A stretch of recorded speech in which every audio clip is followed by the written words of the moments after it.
जादुई गाउन और सैंडल। एक बार की बात है, एक गांव में पीहू नाम की एक लड़की रहती थी। वह अपने माँ के साथ रहती थी। उसकी माँ शकुंतला दूसरों के घरों में खाना बनाने का काम करती थी। पीहू दिखने में ज्यादा सुंदर नहीं थी। कुछ सालों पहले उनका एक्सीडेंट हुआ था, जिसमें उसके पापा की मृत्यु हो जाती है और उस एक्सीडेंट में पीहू अपने दोनों पैर खो बैठती है, जिसके कारण पीहू को हमेशा व्हील चेयर पे ही रहना पड़ता था।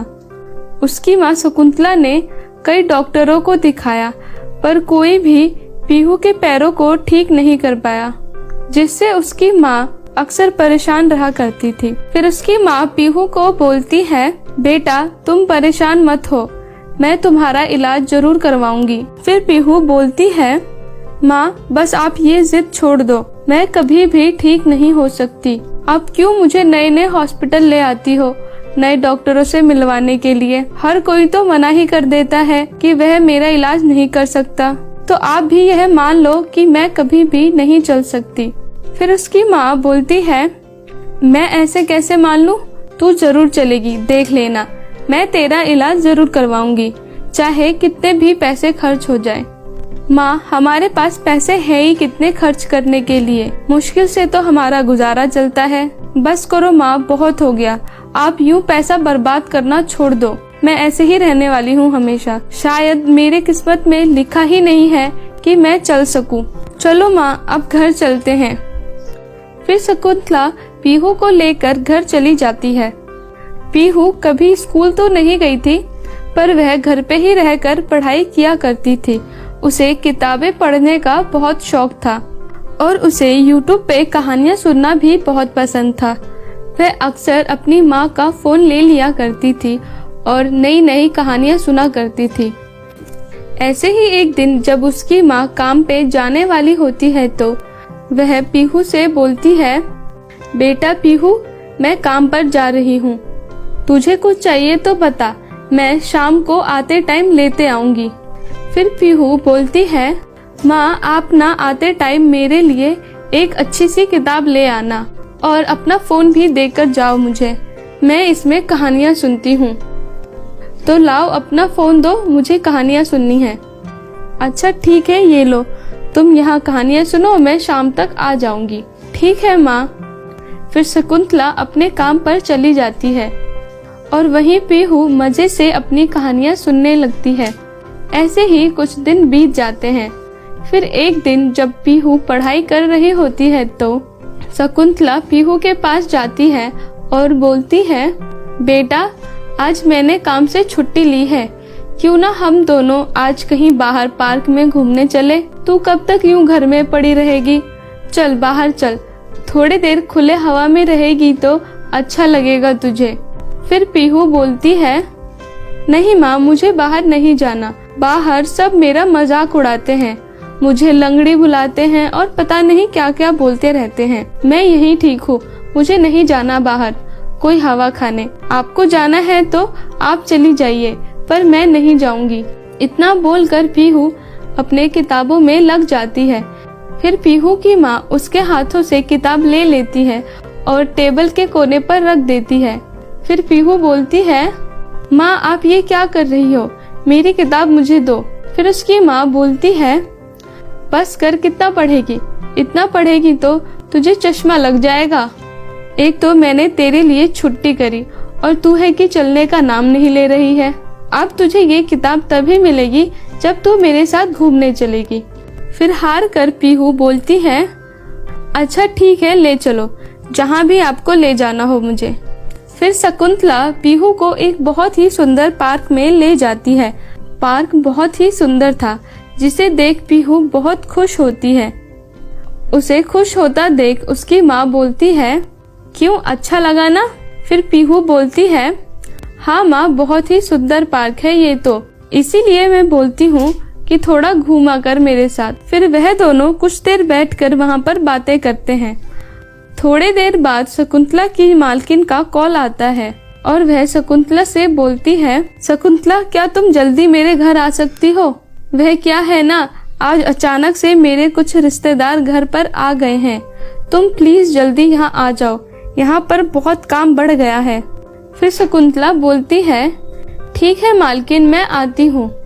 फिर शकुंतला पीहू को बोलती है, बेटा मुझे जाना होगा, तुम यहाँ पार्क में बैठो, मैं थोड़ी देर में आ जाऊंगी। फिर शकुंतला वहाँ से चली जाती है। पीहू कुछ देर बैठकर सबको खेलते हुए देखती है। तभी वहाँ उसके मोहल्ले की कुछ लड़कियाँ आ जाती है और पीहू का मजाक उड़ाने लगती है। देखो जरा ये लंगड़ी यहाँ कैसे बैठी है। फिर एक लड़की बोलती है, ओए लंगड़ी, तू यहाँ कैसे आई? क्योंकि तुझसे चला तो जाता नहीं है, तो क्या तू यहाँ अपने चेयर पर उड़कर आई है? अरे ना ना, उड़ना इसके बस की बात कहाँ, ये जरूर रेंग रेंग कर आई होगी। फिर वह सब पीहू पर हंसने लगते हैं।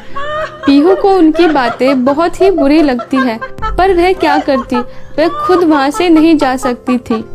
उन्हीं लड़कियों में से एक लड़की बोलती है, अगर हम इसे मारेंगे भी तो ये कौन सा हमारे पीछे भागने वाली है। तभी वह सब लड़कियां पीहू को परेशान करने लगती है। कोई उसके बालों को खींचता तो कोई उसे चाटा मारता। इन सब से परेशान होकर पीहू रोने लगती है।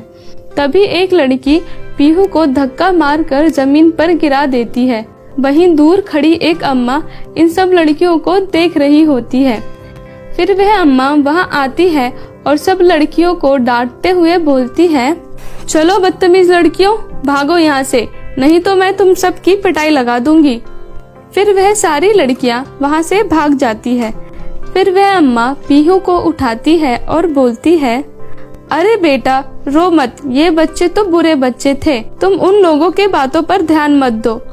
फिर पीहू बोलती है, अम्मा काश आज मैं ठीक होती तो कोई भी मेरा मजाक नहीं उड़ाता। हर कोई मेरा मजाक उड़ाता है, इसीलिए मैं घर से कभी भी नहीं निकलती। वो तो आज माँ मुझे यहाँ घुमाने ले आई, नहीं तो मैं यहाँ कभी भी नहीं आती। मैं ज्यादा किसी से बात भी नहीं करती क्योंकि हर कोई मेरा मजाक ही उड़ाता रहता है। मैंने अपना सारा बचपन अपने ही घर में बिताया है, इसी वजह से मैं कभी स्कूल भी नहीं गई। माँ ने मुझे बहुत से डॉक्टरों को दिखाया पर कोई भी मुझे ठीक नहीं कर सका। इतना बोलकर पीहू रोने लगती है।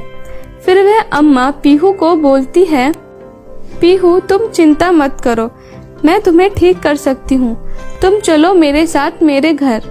फिर वह अम्मा पीहू को अपने साथ घर ले जाती है।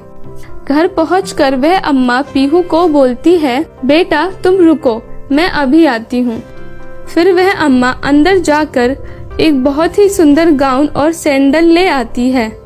बेटा ये गाउन और सैंडल जादुई है, इस गाउन से तुम बेहद खूबसूरत हो जाओगी और इस सैंडल की मदद से तुम्हारे पैर ठीक हो जाएंगे, जिसके कारण तुम चल सकती हो। ये गाउन और सैंडल मुझे एक परी ने दिया था। अब तो मैं बूढ़ी हो गई हूँ, मुझे इनकी ज्यादा कोई जरूरत नहीं है, तुम्हें इनकी बहुत ज्यादा जरूरत है, तुम इन दोनों को ले लो।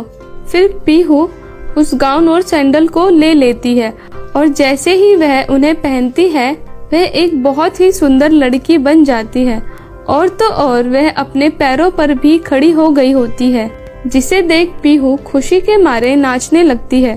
फिर वह अम्मा को बोलती है, अम्मा आपने आज मेरी बहुत मदद करी, मैं आपकी एहसानमंद रहूंगी। अब मुझे जाना चाहिए, माँ पार्क में मेरा इंतजार कर रही होगी। फिर पीहू अम्मा को धन्यवाद बोलकर वहाँ से चली जाती है। उसकी माँ पार्क में पहुंचकर पीहू को ना पाकर इधर उधर ढूंढती है। तभी वह देखती है कि पीहू अपने पैरों पर चलकर आ रही है, जिसे देख उसकी माँ को अपने आंखों पर यकीन नहीं होता। वह बहुत ही खुश हो जाती है और पीहू से पूछती है, बेटा पीहू ये सब कैसे हुआ, तुम ठीक कैसे हो गई और तुम इतनी सुंदर लग रही हो, मुझे तो अपनी आंखों पर भरोसा ही नहीं हो पा रहा, मैं कहीं कोई सपना तो नहीं देख रही। फिर पीहू अपनी माँ को बोलती है, अरे नहीं नहीं माँ, ये कोई सपना नहीं है, यह हकीकत है, मैं सचमुच में चल सकती हूँ। फिर पीहू अपनी माँ को सारी बातें बताती है। माँ आपके जाने के बाद मुझे एक अम्मा मिली थी, वह मुझे अपने साथ अपने घर ले गई और उन्होंने मुझे अपना जादुई सैंडल और गाउन दिया। जिसकी वजह से मैं चल सकती हूँ और सुंदर भी दिख रही हूँ। यह बात सुनकर उसकी माँ बहुत ही खुश हो जाती है और बोलती है, चलो बेटा अब हम घर चलते हैं। फिर वह दोनों खुशी खुशी अपने घर चली जाती हैं। बहुत समय पहले की बात है। एक गांव में रूही नाम की एक लड़की रहती थी। वह अपनी माँ और दो छोटी बहन कल्पना और सोनी के साथ रहा करती थी। उनकी माँ का नाम सीमा था। वह सब्जियां बेचा करती और सब्जियां बेचकर जो भी पैसे आते, सीमा उन पैसों की मदद से अपनी बेटियों को पढ़ाया करती और साथ ही अपना घर भी चलाया करती। जब वह तीनों बहुत ही छोटे थे तभी उनके पिता का देहांत हो गया था। उसके बाद उनकी माँ ने ही उन तीनों की अकेले परवरिश करी। रूही बहुत ही समझदार और सुंदर लड़की थी। वह अपनी दोनों छोटी बहनों का ख्याल रखती थी, जबकि रूही की दोनों छोटी बहन कल्पना और सोनी बहुत ही चंचल मन और शरारती किस्म की लड़कियां थी। फिर एक दिन रूही की माँ उन तीनों को आवाज लगाते हुए बोलती है, रूही, कल्पना, सोनी, कहाँ हो तुम तीनों? स्कूल नहीं जाना तुम्हें? देर हो रही है। तभी रूही वहाँ आ जाती है और बोलती है, माँ मैं तो कब से तैयार बैठी हूँ, पर इन दोनों को देखो अभी तक तैयार नहीं हुई है। कल्पना, सोनी, क्या कर रही हो तुम दोनों सुबह से? अभी तक तैयार नहीं हुई? फिर कल्पना बोलती है, माँ इस सोनी ने मुझे लेट कर दिया। अच्छा, और जो तुम 4 घंटे शीशे के आगे खड़ी होकर तैयार हो रही थी तो मैं कैसे तैयार होती? फिर उनकी माँ बोलती है, अच्छा ठीक है, अब लड़ो मत। चलो फटाफट नाश्ता कर लो और स्कूल के लिए निकलो, नहीं तो लेट हो जाओगी तुम तीनों। फिर वो तीनों नाश्ता करके स्कूल के लिए निकल जाते हैं। रूही की दोनों छोटी बहनें जितना एक दूसरे से लड़ती थी उतना ही एक दूसरे से प्यार भी करती थी। वे दोनों एक ही क्लास में पढ़ती थी और हमेशा एक साथ रहा करती थी। ऐसे ही कुछ दिनों बाद कल्पना और सोनी एक दूसरे के साथ खेल रही होती हैं, तो सोनी भागते भागते गिर जाती है। तभी कल्पना उसके पास दौड़ते हुए जाती है और बोलती है, सोनी क्या हुआ, तुम ठीक हो? ज्यादा लगी तो नहीं? नहीं दीदी, मैं ठीक हूँ, बस भागते भागते पैर फिसल गया था। तभी स्कूल के बच्चे उसे गिरा हुआ देखकर उसका मजाक उड़ाने लगते हैं। तभी कल्पना बोलती है, तुम सब क्यों हंस रहे हो मेरी बहन पर? जिस दिन तुम खुद गिरोगे ना तब पता चलेगा तुम्हें। तभी एक लड़की बोलती है, हम अंधे नहीं हैं जो गिरेंगे, बस थोड़ी सी बच गई, नहीं तो पक्का नाली में जाने वाली थी तेरी बहन। यह सुनकर कल्पना को गुस्सा आ जाता है और वह उस लड़की को धक्का देकर गिरा देती है और बोलती है, अब पता चला कैसा लगता है गिरने के बाद। तभी रूही वहां आ जाती है और कल्पना को धक्का देते हुए देख लेती है। फिर वह कल्पना और सोनी के पास जाती है और बोलती है, कल्पना, सोनी, ये क्या कर रही हो तुम दोनों? क्यों लड़ाई कर रही हो तुम? चलो उठाओ इसे और सॉरी बोलो। नहीं दीदी, मैं नहीं सॉरी बोलूंगी, इसने पहले लड़ाई शुरू करी थी, ये सॉरी बोलेगी तभी मैं सॉरी बोलूंगी, वरना मैं नहीं बोलने वाली सॉरी। फिर रूही दोनों को समझाते हुए बोलती है, कल्पना, सोनी, देखो सॉरी बोलने से कोई छोटा बड़ा नहीं हो जाता, माफी मांगनी चाहिए तुम्हें, और अगर तुम माफी नहीं मांगोगी तो तुम में और इस लड़की में क्या फर्क होगा? तुम भी तो ऐसी ही बन रही हो। चलो छोड़ो गुस्सा और माफी मांगो। फिर कल्पना बोलती है, ठीक है दीदी, हम माफी मांगते हैं और आज के बाद ऐसा कभी नहीं करेंगे। फिर वो दोनों उस लड़की से माफी मांग लेती हैं। सॉरी तान्या, हमसे गलती हो गई, आज के बाद हम ऐसा कभी नहीं करेंगे तुम्हारे साथ। फिर तान्या अपनी गलती मानते हुए बोलती है, नहीं, तुम क्यों माफी मांग रही हो? गलती तो मेरी भी है, मैंने ही सबसे पहले तुम्हारी बहन सोनी का मजाक उड़ाया था, मुझे भी तुम दोनों माफ कर दो। रूही हमेशा इसी तरह उन दोनों का ख्याल रखा करती थी। वह एकदम माँ बन के उनका ख्याल रखती थी। ऐसे ही कुछ दिनों बाद जब रूही की माँ घर वापस आ रही होती है तो उसका एक्सीडेंट हो जाता है और एक्सीडेंट की वजह से उसके माँ के सर पर गहरी चोट लग जाती है। वहीं के कुछ लोग रूही की माँ को उठाकर हॉस्पिटल ले जाते हैं। जब ये बात तीनों को पता चलती है तो वह भागे भागे हॉस्पिटल पहुंचते हैं। फिर रूही डॉक्टर से पूछती है, डॉक्टर क्या हुआ मेरी माँ को, वह कैसी है? डॉक्टर बोलती है, देखो रूही, तुम्हारी माँ का बहुत बड़ा एक्सीडेंट हुआ है और एक्सीडेंट में उनके सर पर गहरी चोट आई है, जिसके कारण उनके सर में ब्लड जम गया है। हमें जल्द ही उनका ऑपरेशन करना होगा, नहीं तो तुम्हारी माँ को जान का खतरा हो सकता है। फिर रूही डॉक्टर से बोलती है, नहीं नहीं डॉक्टर, आप ऐसा मत बोलिए, आप बताइए कितने पैसे लगेंगे ऑपरेशन में, मैं लेके आऊंगी। फिर डॉक्टर बोलती है, रूही, तुम 4 लाख रुपए काउंटर पे जमा करवा दो, फिर हम कल से तुम्हारी माँ का ऑपरेशन स्टार्ट कर देंगे। ठीक है डॉक्टर, मैं पैसे शाम तक जमा करवा दूंगी। फिर तीनों वहां से चले जाते हैं। फिर सोनी रूही से पूछती है, दीदी हम इतने पैसे कहाँ से लाएंगे, हमारे पास तो इतने पैसे नहीं हैं। और कल्पना बोलती है, हाँ दीदी, अब हम क्या करेंगे, माँ का इलाज कैसे करवाएंगे? पता नहीं, चलो अभी घर चल के देखते हैं, कहीं माँ ने कुछ पैसे रखे हो। फिर तीनों घर पहुंच जाते हैं और घर में जाकर जगह जगह पैसे ढूंढने लगते हैं। फिर कल्पना रूही को आवाज लगाते हुए बोलती है, दीदी ये लो कुछ पैसे, माँ ने अलमारी में रखे थे। फिर वहीं सोनी भी अपना गुल्लक लेके आ जाती है। ये लो दीदी, इसमें मैंने कुछ पैसे जमा किए हैं, आप इन्हें भी ले लो माँ के इलाज के लिए। फिर वह तीनों सभी पैसों को इकट्ठा करके गिनने लगती हैं।